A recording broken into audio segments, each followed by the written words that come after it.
சினிமாவில் தேசிய விருது வாங்கிய நடிகைகளில் ஒருவர் பிரியாமணி. பாரதி ராஜா இயக்கிய கண்களால் கைது செய் படத்தின் மூலம் சினிமாவில் அறிமுகமானாலும் முதல் படம் கை கொடுக்கவில்லை.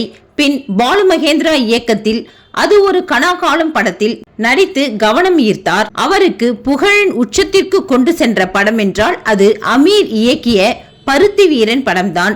பிஸியாக படங்களில் நடித்து வந்தவர் ஒரு கட்டத்தில் பட வாய்ப்புகள் சுத்தமாக இல்லாமல் போக முஸ்தபா என்பவரை கடந்த 2017ஆம் ஆண்டு திருமணம் செய்து கொண்டார். திருமணத்தால் சில மோசமான விமர்சனங்களை தான் எதிர்கொண்டதாக முந்தைய பேட்டி ஒன்றில் பிரியாமணி ஷேர் செய்துள்ளார். அதில் அவர், எனது நிச்சயதார்த்த போட்டோ வெளியிட்டதும் என்னை பிடித்தவர்கள் வாழ்த்து கூறினாலும் சிலர் தேவையற்ற வெறுப்பு செய்திகளை பரப்பினார்கள். லவ் ஜிஹாத் என்றார்கள். பிரபலம் என்பதால் என்ன வேண்டுமானாலும் கூறுவார்கள் என்பதை புரிந்து கொண்டேன். ஆனால் அந்த விமர்சனங்கள் என்னை மிகவும் பாதித்தது உண்மை. திருமணத்திற்கு பிறகு நிறைய செய்திகள் மோசமாக வந்தது. அது அனைத்தும் என்னை 3 நாட்களுக்குள் ரொம்பவே பாதித்தது.